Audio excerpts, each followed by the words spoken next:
కర్ణాటకలో నాటకీయ పరిణామాల మధ్య డీకే శివకుమార్ ముఖ్యమంత్రి అవుతున్నాడు. సిద్ధరామయ్య ముఖ్యమంత్రిగా రిజైన్ చేసేసాడు. సో ఇప్పుడు డీకే శివకుమార్ ముఖ్యమంత్రి అవుతున్నాడు. ఇంకా ప్రమాణ స్వీకారం చేయలేదు. అంటే కర్ణాటక ఎన్నికలు జరిగి కరెక్ట్గా 3 years అయింది. 20 May 2023లో ప్రమాణ స్వీకారం ముఖ్యమంత్రిగా చేశారు. ఈయనేమో అప్పుడు డిప్యూటీ సీఎంగా చేశాడు. అప్పటి నుంచి వాళ్ళిద్దరి మధ్య గొడవలు ఉన్నాయని, డీకే ప్రభుత్వాన్ని కొలదీయబోతున్నాడని రకరకాల వార్తలు వస్తూనే ఉన్నాయి. కానీ డీకే అవేమీ చేయలేదు.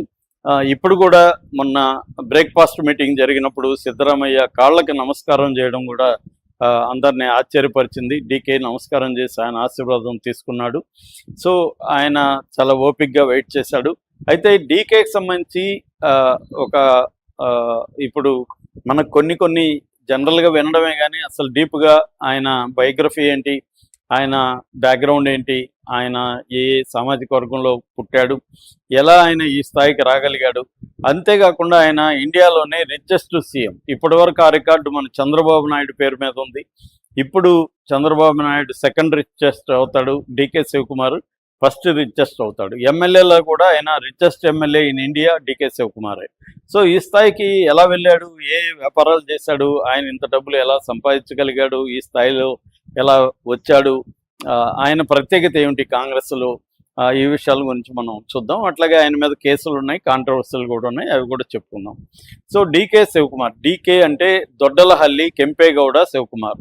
మామూలుగా తమిళోళ్ళు, కన్నడ వాళ్ళు తండ్రి పేరు పెట్టుకుంటారు. సో వీళ్ళ నాన్న పేరు కెంపేగౌడ, వీళ్ళ అమ్మ పేరు గౌరవమ్మ. సో అందుకని తండ్రి పేరు డీకే అంటే కెంపేగౌడ. వీళ్ళది యాక్చువల్గా పాత మైసూరు స్టేట్ అనమాట. ఈయన పుట్టింది 1962 May 15న పుట్టాడు, 64 ఏళ్ళు. సో ఇలా మైసూరు స్టేట్, అది ఇప్పుడు రామ్నగర్ జిల్లాగా పిలుస్తున్నారు. సో అక్కడ కనకపుర దగ్గర దొడ్డలహల్లి అనేది వాళ్ళ ఊరు. అంటే ఆయన పేరులోనే దొడ్డలహల్లి కెంపేగౌడ శివకుమార్. డి అంటే దొడ్డలహల్లి వాళ్ళ ఊరి పేరు అది. అక్కడ నుంచి ఆయన వాళ్ళది ఒక్కలిగ అనే ఒక సామాజిక వర్గం. ఈ ఒక్కలిగర్ అనేవాళ్ళు చారిత్రకంగా సైన్యంలో పనిచేశారు. అట్లాగే నాయంకర్స్ అంటారు. నాయంకర్స్ అంటే కొన్ని ప్రాంతాలకి వాళ్ళు ట్యాక్స్ కలెక్టర్లుగా ఇన్ఛార్జీలుగా ఉంటారు. ఆ నాయంకర్ నుంచే నాయుడు అనే పదం కూడా వచ్చిందని, ఈ కమ్మ చౌదరి నాయుడు వీళ్ళు కూడా నాయంకర్ సిస్టమ్ నుంచి వచ్చిందని, తమిళ్లో కూడా ఇప్పటికి నాయకర్ అని కూడా అంటాడు. మన కమల్ హాసన్ సినిమా నాయకుడు కూడా నాయకర్ అక్కడి నుంచో వచ్చింది. ఈ నాయంకర్ సిస్టంలో ఒక్కలిగారు కూడా పనిచేశారని, వీళ్ళు రాష్ట్రకూటులు, గంగా ఇలాంటి డైనాసిటీస్ నుంచి ఉన్నారని, విజయనగర సామ్రాజ్యంలో కూడా వీళ్ళు ప్రముఖంగా ఉన్నారని అంటారు. వీళ్ళు బేసిక్గా అగ్రికల్చర్ కాస్ట్, కానీ ఓబీసీలో చేర్చారు వీళ్ళని. కానీ వాళ్ళ ఒకనొక పవర్ఫుల్ కాస్ట్లలో కులాల్లో ఒక్కలిగారు. ఈయన ఒక్కలిగా కాస్ట్.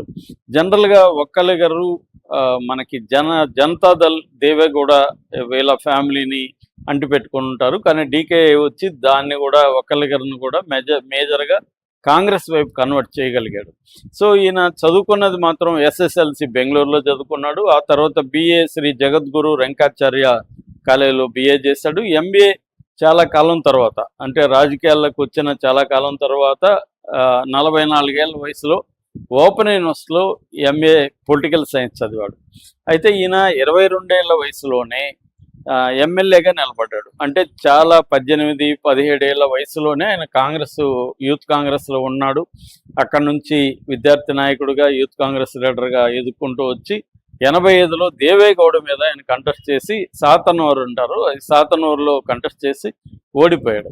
ఆ తర్వాత 89లో మళ్ళీ నిలబడి అప్పటి నుంచి ఇప్పటి వరకు ఆయన ఓటమి అనేది ఎరగలేదని చెప్పొచ్చు. దాదాపు 8 సార్లు వరుసగా కన్సిక్వెంట్గా 8 సార్లు ఆయన గెలిచాడు.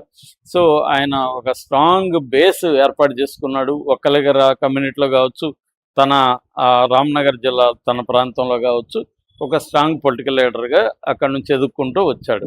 ఆయన 27 ఏళ్ళ వయసులో first minister of presence and home guards first మంత్రిగా అయ్యాడు. అక్కడి నుంచే అనేక మంత్రి పదవులు కూడా ఆయన చేసుకుంటూ వచ్చాడు. సో ఆయన ఏంటంటే ఒక నిలకడగా ఉండడం, రూరల్ బేస్లో స్ట్రాంగ్గా పనిచేయడం, తర్వాత కాంగ్రెస్ పార్టీ నిర్మాణాన్ని ఆయన చాలా స్ట్రాంగ్గా ఎన్హాన్స్ చేశాడు. దాని నిర్మాణాన్ని పటిష్టం చేయడంలో కూడా ఆయన పాత్ర ఉంది. సో అలాగా చేసుకుంటూ వచ్చాడు. ఆయన ఇప్పటి వరకు ఇందాక చెప్పినట్టుగా ఎక్కడ ఓడిపోలేదు. 89 నుంచి ఇప్పటి వరకు ఆయన ఓటమి ఎరుగని ధీరుల్లాగా వస్తూ ఉన్నాడు. అయితే ఈయన కాంగ్రెస్లో ఈ స్థాయికి రావడానికి ప్రధానంగా ఆయన ట్రబుల్ షూటర్ ఇమేజ్ అనమాట. అంటే ఆయన్ని ఏ సమస్య వచ్చినా డీకే శివకుమార్ ఉంటే ఆ సమస్యను సాల్వ్ చేస్తాడన్న పేరు తెచ్చుకోగలిగాడు. అంటే ఓపిక్గా ఇరు వర్గాలతో మాట్లాడడం, ఇరు వర్గాల అర్థం చేసుకోవడం, వాళ్ళకి అండగా నిలబడడం, అట్లాగా ఆయన సమస్యల్ని తీరుస్తూ రావడం మనం చూస్తాం. సో అందువల్ల ఆయన ట్రబుల్ షూటర్గా నేషనల్ లెవెల్లో పేరు వచ్చింది. అట్లాగే ఆయన్ని రిసార్ట్ పాలిటిక్స్లో కూడా ఈయన చాలాసార్లు కాంగ్రెస్ను ఆదుకున్నాడు. మనకి చూస్తే 2018లో కాంగ్రెస్ జేడిఎస్ కొయిలేషన్ కలిసినప్పుడు కుమారస్వామి ఆధ్వర్యంలో ఆ కొయిలేషన్ని ఏర్పాటు చేయడంలో కూడా ఈయన ప్రముఖ పాత్ర ఉంది. ఎందుకంటే ఆయన దేవేగౌడ కుటుంబంతో కూడా పరిచయాలు ఉన్నాయి. ఆ ఒక్కలిక బేస్ కూడా వాళ్ళిద్దరిది కామన్గా ఉంటుంది. అక్కడి నుంచి ఆయన కొయిలేషన్ చేయడం చూస్తాము. అట్లాగే గుజరాత్లో కూడా 2017లో అహ్మద్ పటేల్ సంబంధించిన క్రైస్తవ్స్ వచ్చినప్పుడు కూడా ఈయన దాన్ని కూడా తీర్చాడు. అట్లాగే అనేక సార్లు ఎమ్మెల్యేలని, తనకే రిసార్ట్స్ ఉన్నాయి, ఆ రిసార్ట్స్లో పోయి పెట్టుకోవడం ఎమ్మెల్యేలని, అలాగా ఎమ్మెల్యేలు వేరే వాళ్ళు కొనకుండా వేరే వాళ్ళ పార్టీలో చేరకుండా చూసుకోవడంలో కూడా ఈయన అనేక సార్లు కాంగ్రెస్కి హెల్ప్ చేశారనమాట. మొన్నటికి మొన్న చెన్నై నుంచి కాంగ్రెస్ ఎమ్మెల్యేలు 5 మంది గెలిస్తే వాళ్ళని హైదరాబాద్ మీదుగా బెంగళూరుకు పట్టుకుపోయింది కూడా ఈయనే అని చెప్తున్నారు. అలాగా ఎక్కడే ఎమ్మెల్యేలు వెళ్తారేమో భయం ఉన్న చోటంతా కూడా ఈయన రంగంలోకి దిగుతాడు. అట్లాగే ఈయన మొత్తం అనేక చోట్ల కాంగ్రెస్ పార్టీ సమస్యలు వచ్చినప్పుడు ఈయన తగ్గడం వ్యూహకర్తగా కూడా పేరుంది.